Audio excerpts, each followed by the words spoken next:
अमित भैया, मेरे वजूद का रिश्ता ही आसमान से, ना जाने क्यों उन्हें शिकवा मेरी उड़ान से। तो मेरी मम्मी थर्ड फ्लोर से जब देखती थी तो मुझे जो भी घर में पैसे होते थे, हमारी स्थिति कोई बहुत अच्छी नहीं थी, मिडिल क्लास थे हम लोग, बड़ी मुश्किल से 12-13 साल। जब मैंने अपना पहला पैरेट उड़ाया था तो सपने में भी नहीं सोचा था कि ये मिशन यहाँ तक पहुंचेगा। क्योंकि मैं तो सिर्फ सपने देख सकता हूँ, मुझे तो आज भी चाय बनानी नहीं आती। 7-8 साल पहले हमने एक इवेंट छोटे स्केल से स्टार्ट किया था टेस्ट ऑफ गुजरात को, और बिल्कुल हमें मालूम था कि ऑथेंटिक पूरी तरीके से खत्म हो चुका है। अमित भैया, इसमें मेरे गुरुजी को क्रेडिट जाता है पूरा। मेरे गुरुजी हैं राम बाबू शर्मा जी, मिलन कैटर्स वाले। एक्चुअली आज मैं जो कुछ भी हूँ, जो भी मेरी फूड इंडस्ट्री में पहचान है, सिर्फ उन्हीं के कारण से। जब वो मुझे बोल के गए थे कि 5 चीजों का ध्यान रखना है, ऐसे उंगली करके दिखाई थी उन्होंने। और हम पिंजरा देख के वही लॉकडाउन याद कर लें, कभी अगर हमें भविष्य में पिंजरा दिखे तो वो यही दिन हम याद कर लें, तो शायद कभी पिंजरा रहेगा ही नहीं।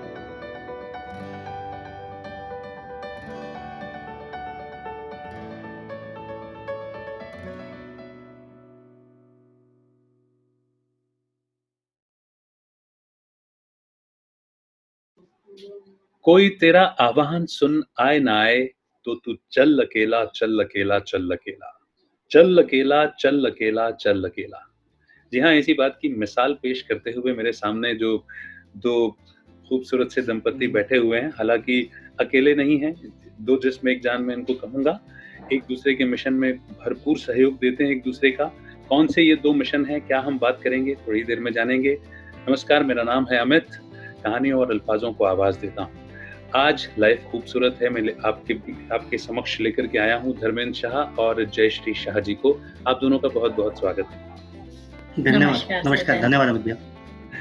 देखिए, भोपाल वासी तो सब जानते हैं, किसी भी मॉल में जाएं, टेस्ट ऑफ गुजरात आपको देखने को मिलता है। मुस्कुराते हुए स्वागत करते हैं धर्मेंद्र भाई, पिताजी, कभी उनके छोटे भाई, और पीछे किचन का काम संभाल रही होती हैं जयश्री भाभी।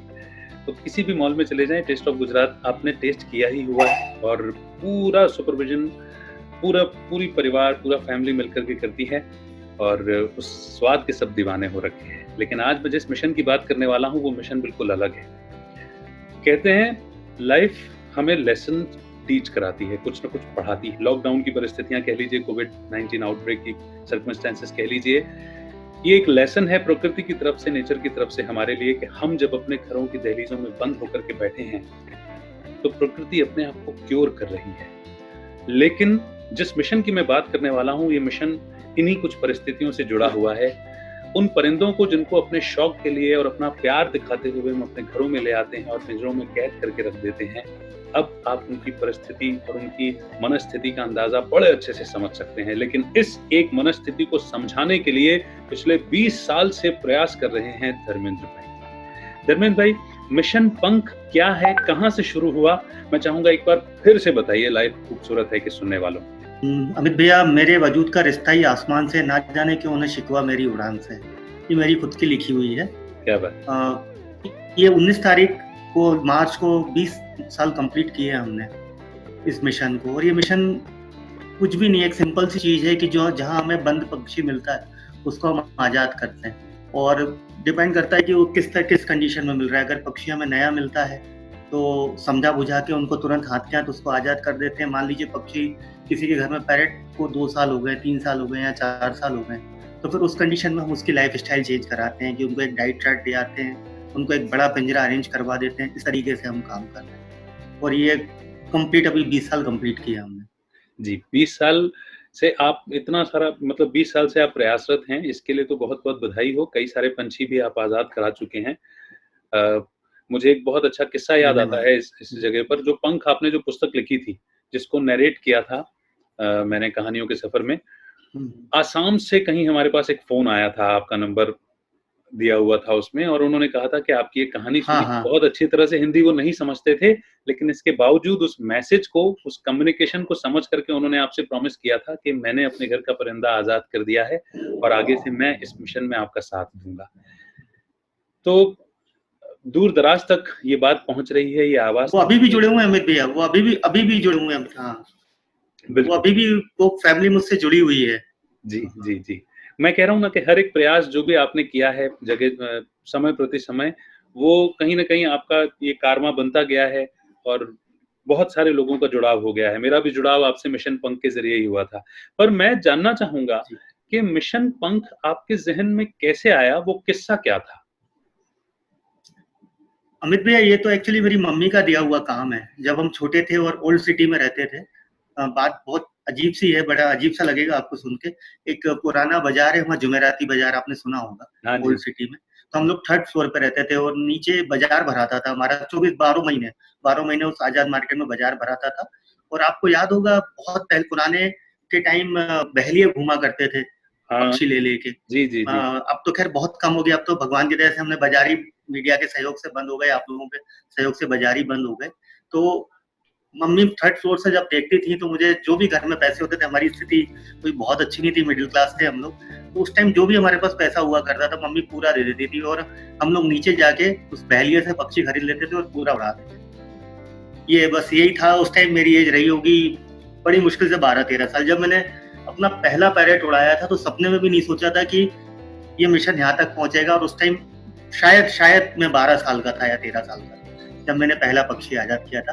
और उस टाइम में हम दीपक, मेरा भाई जो छोटा था, हम दोनों भाइयों में 5 साल का गैप था, वो तो 7 साल का ही था जब। जी, जी, जी। और जब आप ये बात बताते हैं ना धर्मेंद्र भाई कि पारिवारिक परिस्थितियाँ ऐसी थीं और फिर भी उसके बावजूद भी पैसे जमा करके आप परिंदों को आज़ाद कराने का प्रयास किया करते थे। मुझे याद है जब आप पहली बार मुझसे मिले थे तब आप कोई जॉब करते थे और उस सैलरी में से बहुत सारा हिस्सा कोशिश करते थे आप निकालते थे। समय नहीं मिलता है जॉब में रहने वाले को, लेकिन उसके बावजूद भी जॉब के ज़रिए आपका जाना होता था, लेकिन कोई परिंदा आपको मिल जाता था तो उस घर में आप प्रयास करते थे कि वो परिंदा, मिशन पंख भी वहाँ पर मतलब काम करने लग जाता था। एक पंख दो काज हो जाते थे। लेकिन धीरे-धीरे शायद दुआओं की जो बल आपको मिला है, दुआएँ जो इतनी सारी आपने इकट्ठी की हैं, उसके चलते आपने धीरे से अपना बिज़नेस भी सेटअप किया भोपाल शहर में। और जिस गति से दुआओं के चलते वो फैला, वो भी बड़ा काबिले गौर है। थोड़ा उसके बारे में भी बताइए ना कि टेस्ट ऑफ गुजरात कैसे शुरू हुआ? अमित भैया, वो एक्चुअली मैं जॉब मैंने कभी नहीं किया, वो मेरा डिस्ट्रीब्यूशन था वीडियोकॉन D2H का। जी। आपको हम घरों में मनोरंजन देते थे, वो डिस्ट्रीब्यूशन था एक्चुअली, हम लोग उसके एसएफ थे, सर्विस फ्रेंचाइजी थे। तो हाँ, वो ये कह लीजिए कि वो एक फाउंडेशन ही होता है, वो खुद का बिज़नेस तो नहीं होता, उन कंपनी के नॉर्म्स के हिसाब से ही काम करना पड़ता है, तो मैं उसको जॉब ही मानता था। जी। बिज़नेस तो आपकी दुआ से और ये सबके आशीर्वाद से अभी हमने स्टार्ट किया 8 साल पहले, TOG, टेस्ट ऑफ गुजरात, जी। जो मेरे बचपन का सपना था, पूरा शायद मेरी पूरी फैमिली ने किया। इस जब को क्रेडिट जाता है इसको स्टार्ट करने, क्योंकि मैं तो सिर्फ सपने देख सकता हूँ, मुझे तो आज भी चाय बनानी नहीं आती। हाँ, मुझे खिलाने में बड़ा मजा आता है, खिलाने में बहुत अच्छा लगता है। मेरा मतलब एक तरीके से लोगों का पैशन होता है ना, खाना, मेरा खिलाने में मुझे बड़ा अच्छा लगता है। तो बस यही, हमने पहला यूनिट 7-8 साल पहले हमने एक इवेंट छोटे स्केल से स्टार्ट किया था, टेस्ट ऑफ गुजरात को, और एक कुछ नया लेके आए हम लोग।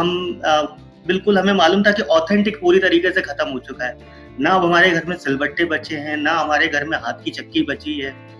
सब कुछ अमित भैया, मैं समझता हूँ 99% तो खत्म हो चुका है। एक आध कोई % घर होगा जहाँ ये सब चीजें हैं, वो भी हैं जैसी नहीं है। तो हमने उस कल्चर को वापस स्टार्ट किया और बस फिर पीछे मुड़ के नहीं देखा। उसका स्वाद लोगों को बहुत पसंद आया और कभी सपने में भी नहीं सोचा था कि मध्य प्रदेश, जहाँ हिंदी अपना भाषी शहर, गुजरात को इतना बड़ा वेलकम देगा। ये सपने में भी नहीं सोचा था। और आज हम भगवान की दया से, पहले शाम के मेन्यू में लोग कहते थे कि हम पंजाबी खाएंगे, साउथ इंडियन खाएंगे, राजस्थानी खाएंगे, लेकिन पिछले 1 साल से एक नॉर्मल फैमिली के महीने 2 महीने में एक बार गुजराती खाना जरूर बीच में आ जाता है, वो लोग हमारे यहाँ। एग्जैक्टली। और आपने जो कुछ भी कहा ना, आपसे मिलने वाले लोग उसको बहुत अच्छे से कोरिलेट कर सकते हैं, क्योंकि आप एक्चुअली इतने प्यार से खिलाते हैं ना कि कोई उसको रेजिस्ट कर ही नहीं पाता। और इसमें तो कोई दो राय नहीं है कि भाभी जिस तरह से भोजन बनाती हैं, जिस तरह से वो मतलब उसमें ऑथेंटिसिटी की जो आप बात कर रहे हैं, जो ऑथेंटिक उसमें स्वाद मिलता है, वास्तव में मध्य प्रदेश की भूमि में गुजरात पूरा महक जाता है। और इसके जरिए आपने जो बहुत सारा कई रोजगार भी जनरेट किया है, मैं जानता हूँ बहुत सारे सोशल सर्विसेज भी आपने इसके थ्रू की हैं, उसके लिए भी आप बधाई के पात्र हैं। एक बात और कहना चाहूंगा धर्मेंद्र भाई, मिशन पंख आपका, चाहे वो आपका D2H का काम था जिसको आप कभी जॉब या बंधन के रूप में लेते थे, चाहे आप टेस्ट ऑफ गुजरात में आप जब समर्पित हुए अपनी तरह से, तब भी मिशन पंख नहीं रुका। गति उसकी थोड़ी कभी कम थोड़ी ज़्यादा होती रही वो हुई है। लेकिन ये जो पीरियड रहा है लॉकडाउन का, मैंने सुना है इसका आपने भरपूर यूटिलाइज़ किया है। वो कैसे?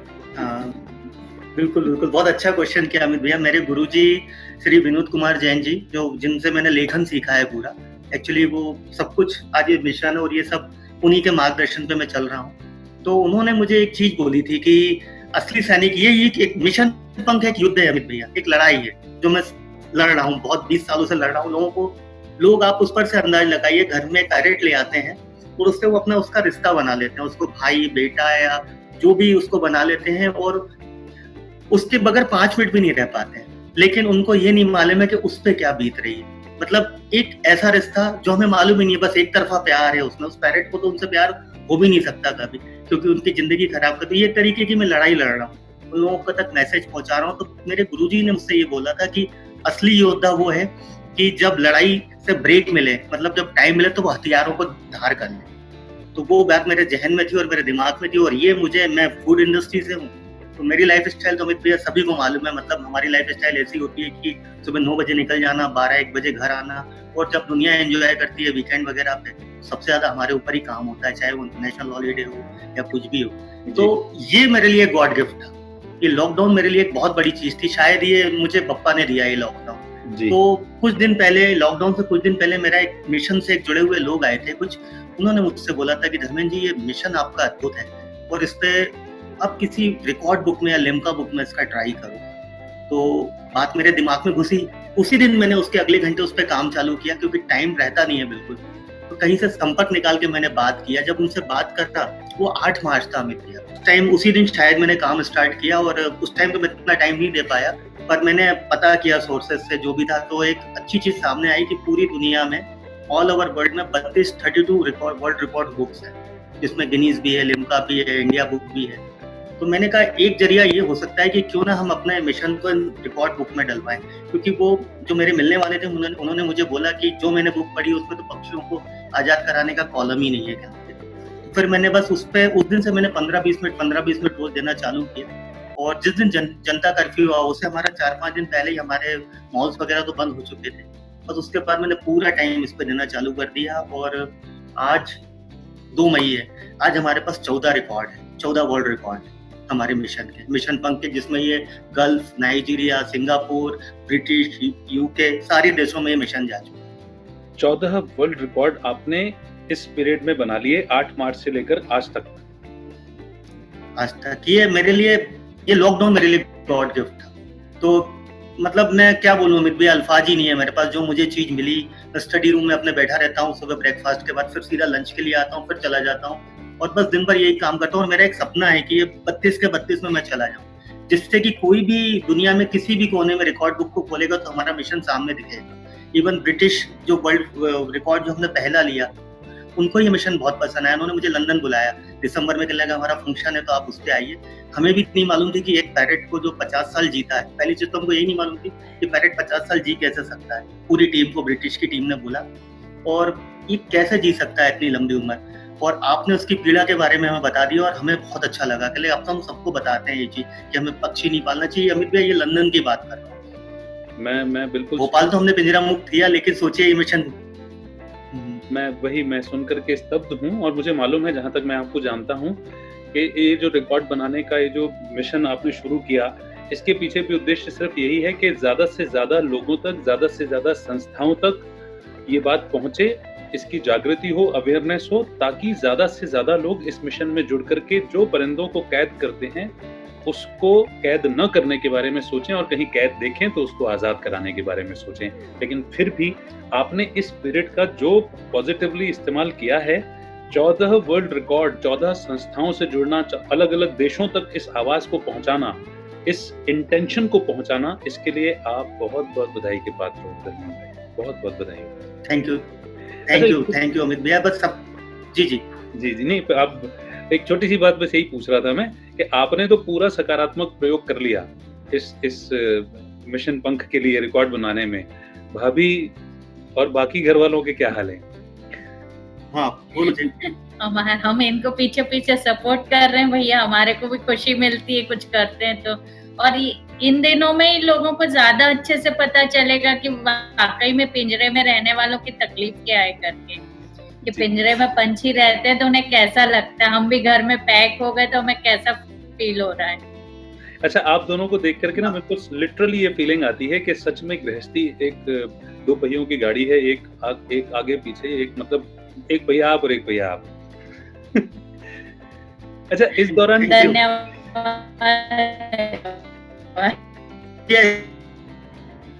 तो आप दोनों को देख करके ना मुझे फीलिंग आती है वाकई में, जो कहते हैं ना गृहस्थी दो पहियों की गाड़ी है, तो एक पहिया आप और एक पहिया आप बढ़िया चल रहे हैं। धन्यवाद अमित भैया।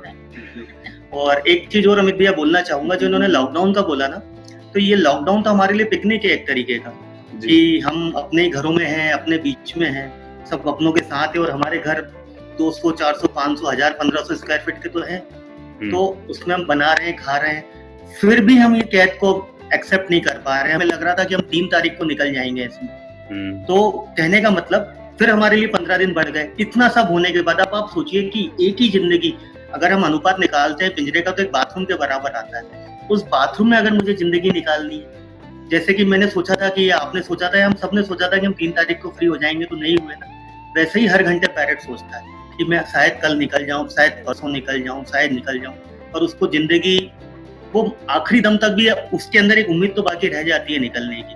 सोचिए, शायद ये मैं समझता हूँ कि दुनिया में इससे बड़ा क्राइम नहीं होगा, तो दुनिया में इससे बड़ा पाप नहीं होगा किसी पक्षी को मारना। बिल्कुल बिल्कुल, जिस तरह से आप समझा रहे हैं और जिस तरह की परिस्थितियां हैं, मुझे लगता है कि इस बात को हर एक समझेगा। अभी कुछ मीम्स भी चले थे, मैंने देखे थे, जो कि हम सब घरों में बंद हैं और चिड़ियाघर के जानवर जो हैं वो बाहर निकले हैं हमको देखने के लिए, और हम खिड़कियों से झांक रहे हैं उन्हें। तो ये वाकई में बड़ी विडंबना है कि इंसान ने अपने मनोरंजन के लिए, अपने शिक्षा के लिए, अपने स्वार्थ के लिए प्रकृति के जीव जंतुओं, पक्षियों के साथ में मनमानी सी की है। और एक वायरस की अगर बात करूं या बैक्टीरिया की बात करूं, तो प्रकृति का ही एक सूक्ष्म जीव है, और उसने आकर के इस वक्त पूरे विश्व को एक ऐसा लेसन पढ़ाया है ना, कि अगर अब अभी नहीं समझे हम, तो शायद फिर कभी भी नहीं समझ पाएंगे। एक सवाल मेरे मन में था कि ये बात बिल्कुल ठीक है जो आप पिकनिक वाली बात कर रहे थे कि हम घरों में पिकनिक जैसा मना रहे हैं, पर मैं अगर आपके परिवार की बात करूंगा, तो आपका परिवार तो हमेशा ही मैंने एकजुट पाया, एक साथ पाया। तो आप लोग तो हमेशा एक साथ चलते, एक साथ खाते पीते, और वो पिकनिक वाले उस मोड में ही रहते हैं। पर क्या इन दिनों आपके टेस्ट ऑफ गुजरात के कस्टमर्स ने आपको याद नहीं किया, ये नहीं कहा कि नहीं बनाइए और हमें होम डिलीवरी दीजिए? बराबर अमित भैया, बराबर सबके फोन आ रहे हैं, और वो जो प्यार मिल रहा है ना, दिन में जो फोन उठाता हूँ, ऑन करता हूँ, तो उसे वही फोन आता है कि कब से चालू होगा, कुछ होम डिलीवरी हो सकती है, आपकी चटनी है क्या। बस वो बड़ा अच्छा लगता है सुन के, मतलब एक लगता है कि हाँ, कुछ तो अपनापन मिलता है। उन्हें कस्टमर्स ना, तो हमारे मेहमान ही है एक तरीके से। बिल्कुल बिल्कुल, मैंने कहा ना, वो जो आपने जो एक बात कही ना कि आपको खिलाने का शौक है, तो ये कहने की बात नहीं है। आपसे जो कोई मिलेगा वो तो ये समझ ही जाएगा कि भाई इतने प्यार से खिलाते हैं। और उसमें पता है सबसे अच्छी बात ये है कि कमर्शियलनेस या कोई स्वार्थ नहीं दिखता। वो आप बस इतना चाहते हो कि आए हैं ना, एक बार खा के जाओ कि ऑथेंटिक चीज क्या होती है। तो वो जो अंदर से एक आत्मीयता निकल करके आती है ना आपसे मिलने के बाद, वो तो कमाल की है सच में। और फिर आप गुजरात का क्रेडिट अमित भैया, इसमें मेरे गुरुजी को क्रेडिट जाता है पूरा। मेरे गुरुजी हैं राम बाबू शर्मा जी, मिलन कैटर्स वाले।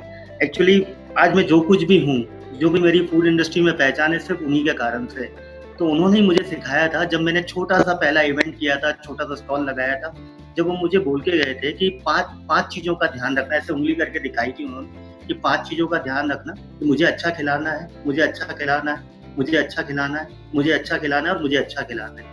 धर्मेंद्र ने जिस दिन तुमने गल्ले को ध्यान दिया, जिस दिन उसकी कॉस्ट निकाली फूड की, कि इसमें कम ज्यादा मुनाफा, उस दिन मजा नहीं आएगा। बस तुम एक ही चीज करना है, रसोई, मतलब उन्होंने बोला था, आज तक मुझे उनके वर्ड याद है, रस एक ईश्वर ने तुम्हें एक बहुत अच्छे काम के लिए चुना है, संतुष्टि देने के लिए, तृप्ति देने के लिए, तो उसमें अपना 200% देना। तो बस मैं इसका क्रेडिट तो पूरा अपने गुरुजी को ही देता हूँ अमित भैया। आज मैं जो कुछ भी हूँ फूड इंडस्ट्री में, सिर्फ उनकी वजह से हूँ। तो मैं यही आपके जरिए लोगों तक एक बात पहुंचाना चाहता हूँ कि सिर्फ हम अपने उस पे ध्यान दें, हम अपने कमाई पे ध्यान ना दें, वो तो ऊपर वाला खुद ही गल्ला भर देता है हमारा। सच बात है। और आप जब श्री राम बाबू शर्मा जी के बारे में बोल रहे थे तो उनका पूरा व्यक्तित्व मेरे मेरे चेहरे के आगे आ गया। वो सच में उनके चेहरे से भी वही भाव झलकते हैं, एक सेवा झलकती है उनके चेहरे से, उनके व्यक्तित्व से पूरे से। अच्छा, एक बात बड़ी समझने योग्य होगी आपसे कि आप फूड के बिजनेस में हैं, आप मिशन पंख में जुड़े हैं, आपने अपने आदरणीय गुरु जी का नाम लिया जिनसे आपने लेखन सीखा। लेखन अपने आप में एक बड़ा फोकस का काम है, मतलब उसमें समय देना पड़ता है कि हर रोज निकालो, सोच रखो। खैर, सोच तो जिसका ओरिएंटेशन वैसा हो जाए कि उसको ये इस चीज में, इसी दिशा में कार्य करना है, तो विचार अपने आप हमारा अंतर्मन हमको देता है। आप कविताएं बड़ी अच्छी लिखते हैं, आप 2 शब्दों के शेर, 2 लाइनों के शेर वो भी आप रचते रहते हैं। आपने पंख लिखी, आपने मैजिशियन लिखी, आपने बप्पा तुम कब आओगे लिखी। 3 पुस्तकें आपकी प्रकाशित हो गई हैं। एक तो ये लेखन आपके मन में कहाँ से आया? फिर सबसे पहले तो ये जानना चाहूंगा कि कहाँ से आया कि लेखन करना है। ये बहुत अच्छा क्वेश्चन है अमित भैया। मैं प्रोफेशनल लेखक तो हूँ ही नहीं, बिल्कुल भी नहीं हूँ। ये लेखन और लाजा लंबा है भी नहीं मेरा लेखन का, क्योंकि इससे पहले मेरी पिछली लाइफ में मुझे कभी टाइम मिला ही नहीं किसी भी चीजों के लिए। लेकिन लेखन में ये था कि जो मेरा फोकस है पैरेट मिट्ठू, उसके लिए मैंने कहा अगर इसके दर्द को अलग अलग तरीके से हम बताएं, क्योंकि कुछ चीजें होती है ना, जैसे बच्चे, पैरेट को लाने वाले ही हमारे घर में बच्चे हैं, वो भी एक बहुत बड़ा परसेंटेज है।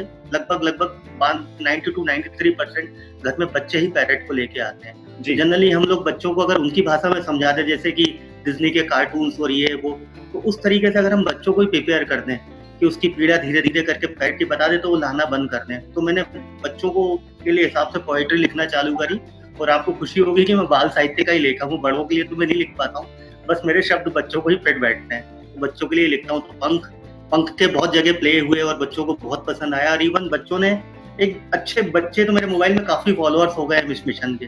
वो बर्थडे पे अपने केक ना काट के 200-400 रुपए का केक आता है, बच्चे वो ना काट के पैरेट उड़ा देते हैं जाके बाजार में। और जब तक बाजार खुले थे, अब तो बाजार ये मीडिया के सहयोग से, खासकर दैनिक भास्कर पत्रिका के सहयोग से ये सब बंद हो गया। जहांगीराबाद बाजार तो एक सोर्स ही खत्म हो गया भोपाल के अंदर उसका, पक्षियों का सेल होने का। और अमित भाई, एक खुशी होगी, इन 20 सालों में एक अचीवमेंट रहा कि हमारा भोपाल तो ऑलमोस्ट पिंजरा मुक्त हो गया। बहुत कम परसेंटेज में अब पिंजरे हैं भोपाल में। जी, वो सब आपकी माता जी ने आपको जो देकर के गई एक मिशन, जिसको जिस तरह से आपने आगे बढ़ाया, ये उन सबके प्रयासों का, सबकी दुआओं का फल है। और आप जो कह रहे हैं कि आप बच्चों के लिए लिखते हैं, तो जिनके दिल मन बच्चे जैसे हैं ना, उनको भी टच करती हैं आपकी लिखी पुस्तकें। पंख तो खैर मैंने खुद पढ़ी है, नरेट की है, तो मुझे मालूम है। जिन्होंने भी पंख न सुनी हो, न उस कहानी को न सुना हो, पढ़ा हो, देखिए पढ़ने के लिए तो आपको धर्मेंद्र भाई से संपर्क करना पड़ेगा, लेकिन अगर सुनना है उस पुस्तक को, क्योंकि एक नाटक के रूप में उन्होंने लिखा था और उसी तरह से हमने एक्ट करने की कोशिश की थी, तो हमारे YouTube चैनल पर है, उसकी लिंक मैं यहीं दे देता हूँ, या डिस्क्रिप्शन में भी आपको मिल जाएगा।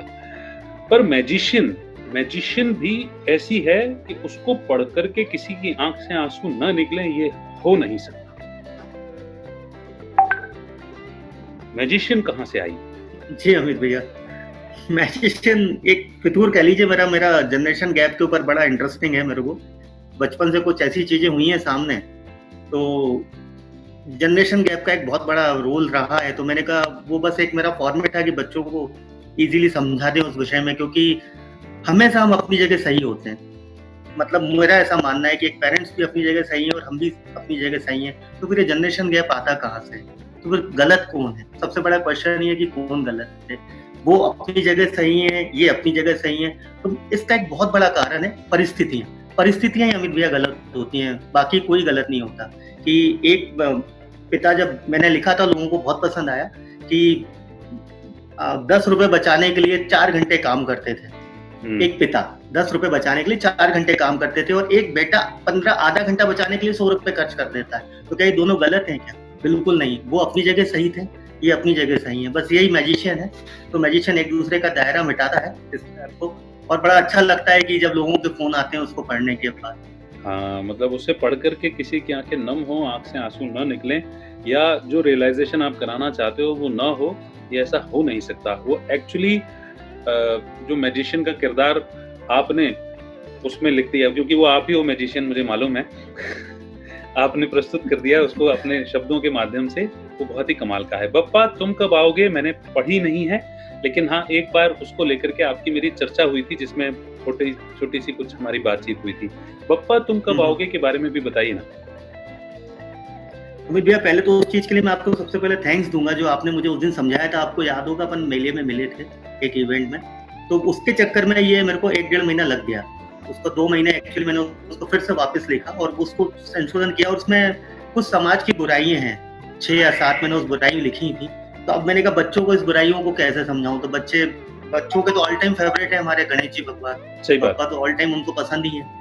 बच्चे सबसे ज़्यादा फॉलो करते हैं उनको। तो मैंने कहा अगर भगवान आके बोले और ये चीज़ें उनको बुरी लगे, तो बच्चे जल्दी समझेंगे। क्योंकि उसका एक 6 केसेस में से एक केस बता रहा हूँ। एक सेल्समैन की बात करता हूँ मैं। हाँ। एक सेल्समैन ना जिसके पास कोई जमा पूंजी है, ना उसके पास उसका कोई बिज़नेस प्लेटफ़ॉर्म है, किसी भी तरीके का। आप सोचिए वो सुबह-सुबह किसी जगह से जाके 1000-500 रुपए का माल उठाता है, अपना मटेरियल उठाता है। और जब लोगों के घर में बेचने जाता है, पहली चीज़ तो लोग खरीदते ही नहीं है। और उसके बाद अगर खरीद भी लेते हैं तो उससे जो भी उसका मुनाफा है वो उसको खत्म करवा देते हैं। ना उसको पानी का पूछते हैं, ना कुछ करते हैं। तो अब बस यही है, कहीं न कहीं हर्ट होता है, वो भी हमसे ही जुड़ा हुआ है, कुछ ना हमारे उम्मीद लेके आता है। मैं ये नहीं कह रहा हूँ कि आप उनसे चीज़ें खरीदो।